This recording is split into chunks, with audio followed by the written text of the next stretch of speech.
Hello and welcome to the Vlogging Pod. Tonight we are joined by the author of the book called A Girl with a Knife, Alina Rubin. Hello.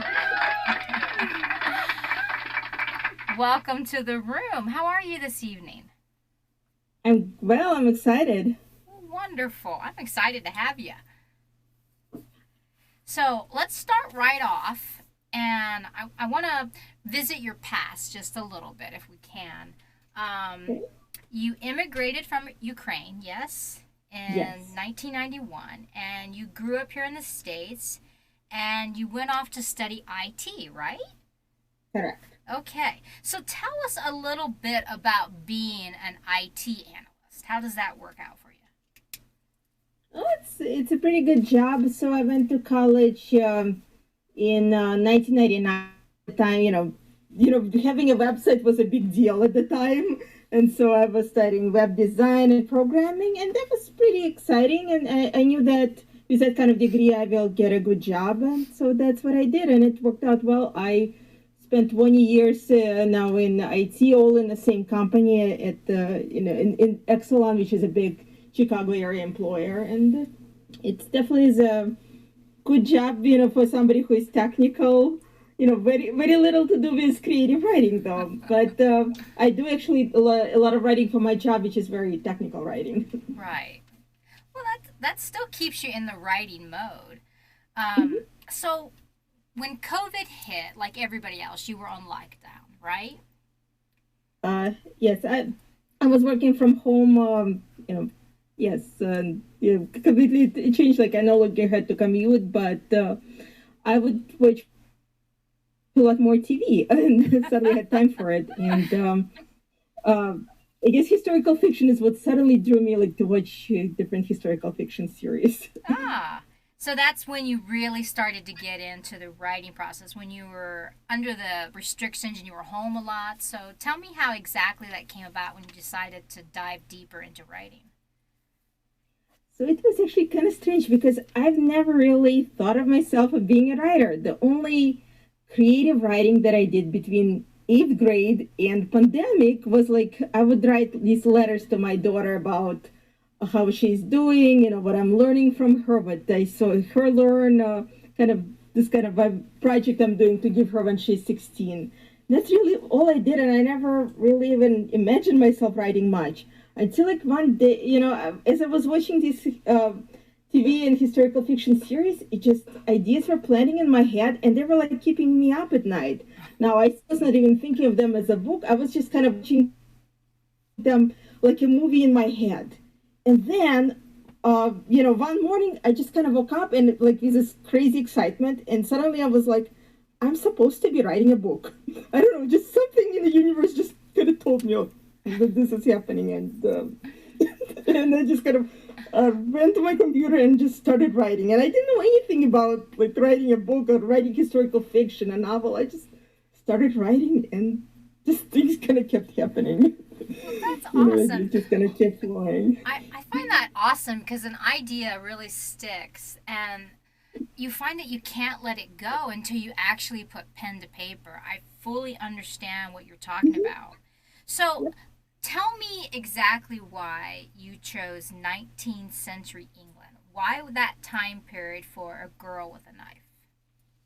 So the show that really got me enthralled was Hornblower, and it was about this England, the early 19th century, and errant ships, which is it's a end of the age of sail. There is fighting, there is ships having battles, and suddenly I envisioned my character, girl, my Ella, is a ship surgeon in one of these ships, and there was especially one character I really liked in that show who is dying, and I imagined that she's going to save him.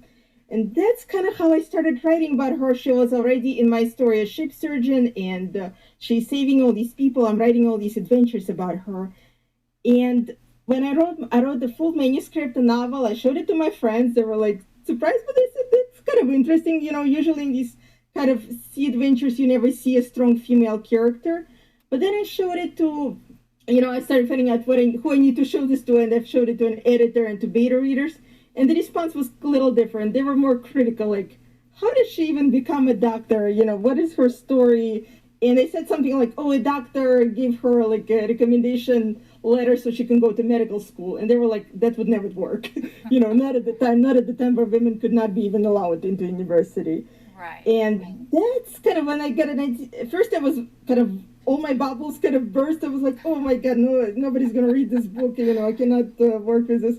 But then I kind of turned it around. No, I was like, no, I just need to start over and go earlier in time. I need to figure out how she actually became a doctor. And I thought, well, either she had a mentor and somebody secretly taught her, or she disguised herself as a man. And I started researching, like, has anybody ever done it? And I found a story of a woman doctor who exactly did this for her whole career, and only at her death, she was found out as to be a woman doctor. Her name was James Berry all her life. Nice. Except for, early on, somebody knew her name as a woman. So that made me realize, yes, women actually could do this, and I thought that would be a great premise for the story. And I just need to start over with this earlier story of her getting her education and finding her way into the university and getting her skills. And that's how that really was the premise for my book that I ended up publishing. Right. So now, your earliest growing up was in Ukraine. Did you happen to take anything that you learned from Ukraine and established into this book, or is it simply on what you've learned when you were looking for just over the 19th century? I was very young when I left Ukraine. I was only 11. Okay. I think what I maybe brought from my childhood, I lost my mom at a very young age, just like my character. I was 14 when my mom passed away.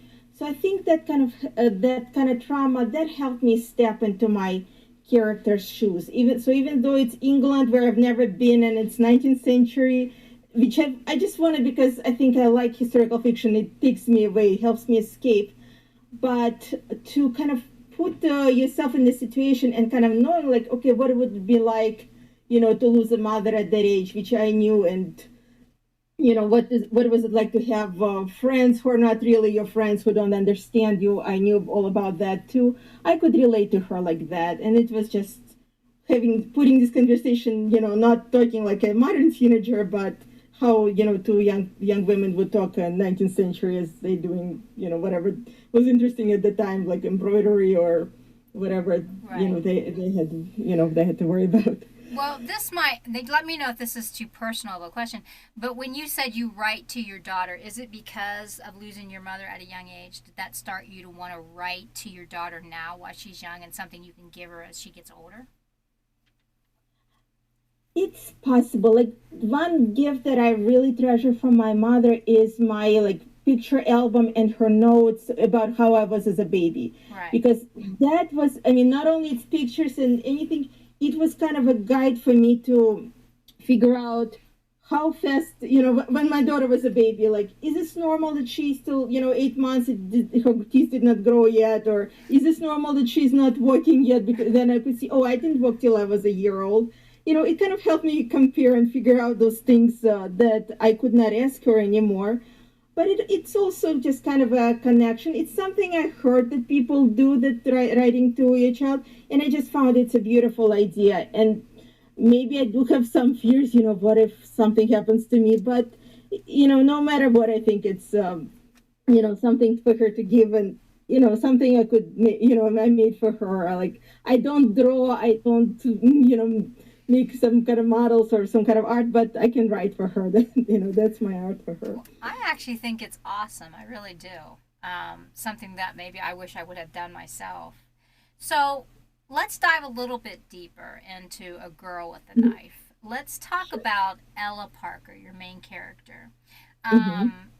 Let's dive. You give us a little bit about her losing a mother. Give us a little bit about her overall, because from what I looked into, she has a lot of mistrust for those around her. Tell us how that all came about. So I wanted her to kind of show her journey. And in the beginning, she has a lot of mistrust. She kind of comes up with different lies, kind of to show that everything is going fine, everything is normal. her father is sick. He is drinking. She doesn't want to talk about. She doesn't want anybody know that he's mentally sometimes behave very oddly. So she, she kind of hides all that and makes it look like everything is going fine. So I'm gonna make it almost her habit that she sometimes gives like these little lies even without thinking. Uh, but I think that what makes it believable that when she decides on taking on her disguise as a young man, she's somebody who can do it. She's not above lying. She knows how to act. She used to do some theater, with her mom, with her friends when she was younger.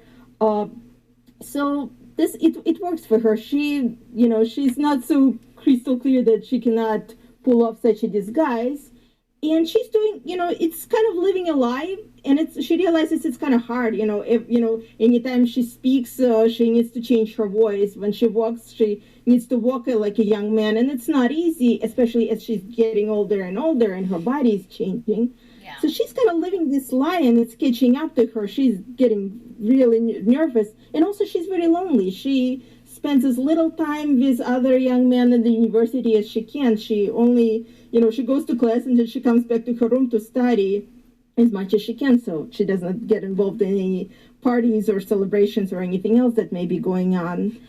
Uh, but I think that the lesson here, when you're true to yourself, you're more powerful, and she has to make some choices about what does she wants to do with the rest of her life. Being a doctor is great, but can she really keep up with all this that she has planned for herself to disguise herself like that? I like that. I'm actually writing it down. I love this statement. You say when you're true to yourself, you're very powerful. I like that. That is a good statement. So, with a girl with a knife, before you published, which I believe was February of this year, correct? That's correct. Okay. So before you published, I believe you were a finalist of the Illinois soon to be famous author manuscript.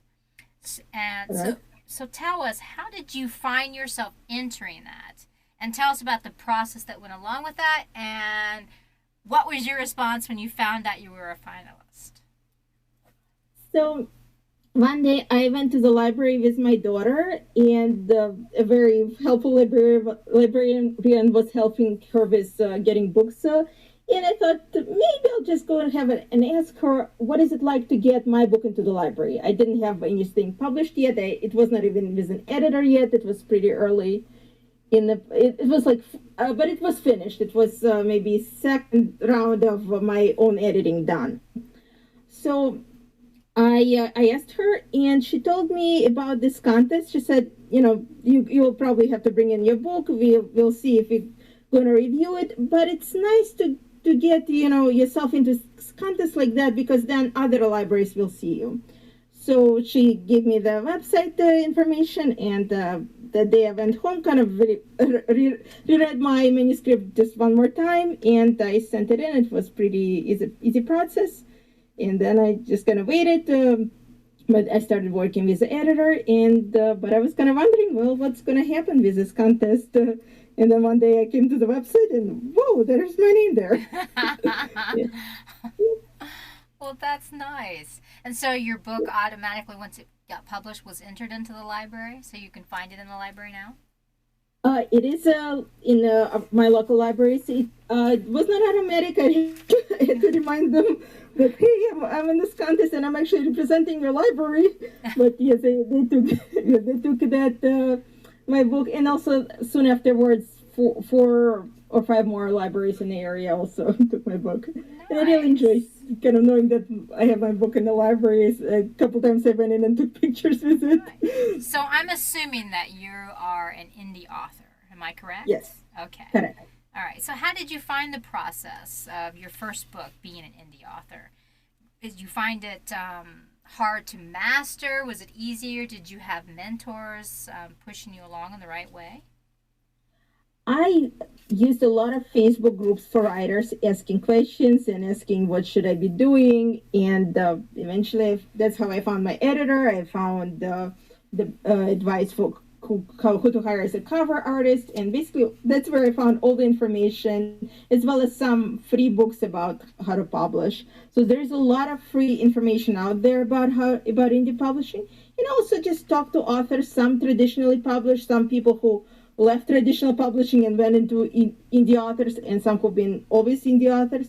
And I just kind of found being an indie author is easier. You don't have to wait for to find an agent, to hope, the query, to hope that some publisher will take you. You just, when you feel your book is ready, you worked with an editor, you have your cover, you can go to a website and hit publish, and you're in control now, and your book is now accessible to practically anybody in the world.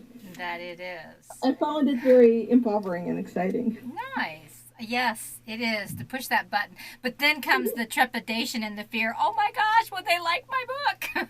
Yes, So, yes. For a long time, it's like, okay, 10 people voted, but I think I know all these 10 people.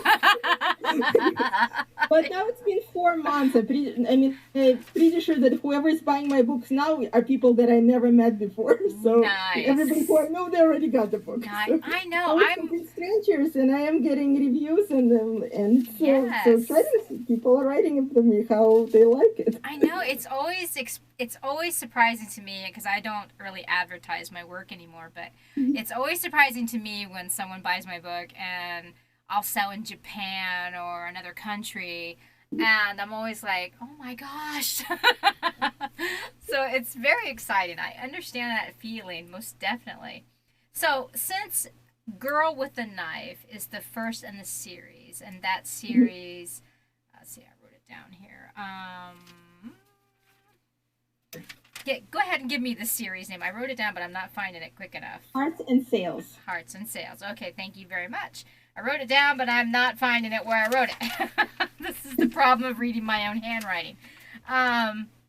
So since this is the first in the series, tell me what's coming next. Are you working on the next in the series? I am. I'm more than half through the first draft of the next book, which is going to be called No Job for a Woman, which is where follows Ella right where the first book ends. She now wants to be a ship surgeon, and it's very difficult because men at the time are especially sailors, very superstitious. They don't trust a woman. She's just troubled just by being there, leave alone performing surgery. Right. So it's a pretty hard environment for her to step in, and she no longer wants to hide that she's a woman. She kind of took a lesson she learned from book one, and now she is, maybe it would have been easier for her to pretend to be a man, but she just won't do that anymore. So, with her being a woman and not being able to, in the 19th century, of not being able to have a job like a man would, do you find any reference with any today's standards? Do you find that there's still a holdback for women as far as careers?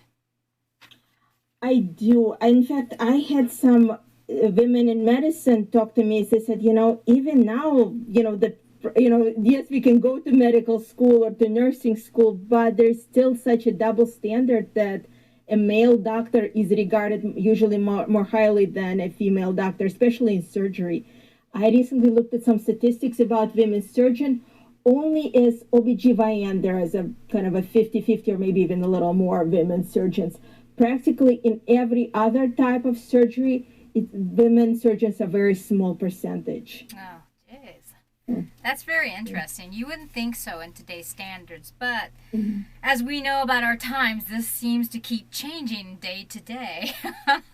We either take a step forward or we take a great leap forward, and I'm praying for more leap forwards. So as you're writing, happen in the lockdown, what do you find different? Because I know you said during lockdown for COVID, you had more time to do the writing. Now I'm assuming you're back at work, yes? No, actually, it hasn't changed. That's kind of one nice thing about being an IT worker. We really can do our jobs from anywhere. Okay. And we kind of proved that we can. It's just, our management was not sure that we can do it, but we kind of proved that, no, we can do it from anywhere. So I continue working from home. Nice.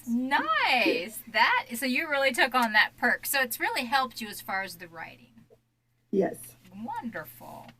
I was going to ask you if there was any time of difference, but you're still being able to do both. So that was freaking awesome.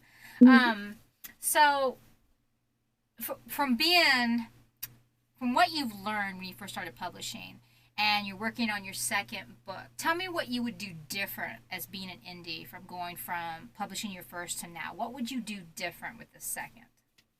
I would say it's not that it's different. It's just now I know more people. I had the four beta readers for my first book. Now I can have probably 10, and I would like to have that at least that many. Definitely, I'll use everybody who I had for the first book if they're as long as they're available. I have a couple of them became more than beta readers. They were like critique partners. They would like look at every sentence and highlight it and give me give me suggestions. Uh, but just now that I've had people reach out to me say, "Hey, if you're going to write the second book, I'd love to be a beta reader." So now I have, Well, now I that's have more people to awesome. go to help me, Well, that is and awesome because maybe yeah, obviously, maybe I'll even have an ARC team, so I can get reviews right away instead of waiting for like 3 weeks to get my first review. well, actually, your reviews were awesome. Everyone seemed to really be into the work. So, because I'll be honest, I look at every little bit of information I can find about you when I do our interviews. So I try to go a little deeper onto that. Well, tell me this. How do you think the progression of this book went different from the first? Now that you know everything, you're getting your feet more wet into writing and have all these background of people. How do you feel that this book is different? This next book will be different as far as its creational period time than your first. I think what's different is now that she's on a ship, I have to learn all about life on a ship. And I have like a stack of books about ship adventures, fiction and nonfiction. And I know that some people are really into that world and know all about the types of ships and the types of cannons, what could happen and what could not. And this is hard for me because I haven't done that much sailing, but I need to get these terms right. So I think my biggest challenge.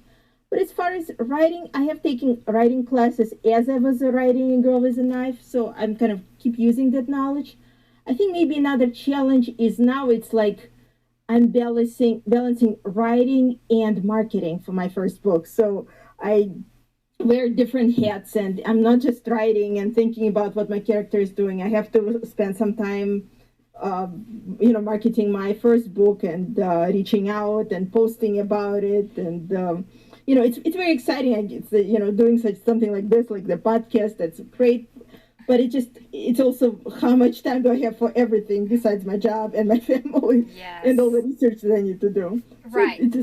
it's just balancing a lot of things and juggling a lot of things. I fully understand that. Being an indie, yes, it gives you the freedom to handle your book the way you feel that it should be as far as cover work and everything else. And then Mhm. speaking of cover work, for my last question of the evening, because we're ending our 20 minutes, but tell me how the cover came about. Tell me its creation, who you reached out to, how that actually went off. So in one of the Facebook groups, I'm actually gonna say which group. It's Moms Who Write because it's such a great book. So great support for each other. I think I asked the questions, or maybe I saw somebody else a question like who are good cover create companies, and one that I saw come up was Get Covers, and I researched it. It was a company from Ukraine. I thought that I felt a connection there. I saw their covers. I liked them, so I reached out to them, and I gave them an idea, which one of my critique partners gave me, of a woman holding a scalpel. She showed me a similar cover where a woman was holding a bird, and she said, "Well, if you put it, have something similar, but she's holding a scalpel, in the appropriate dress for the time, that could work." And I agreed with her.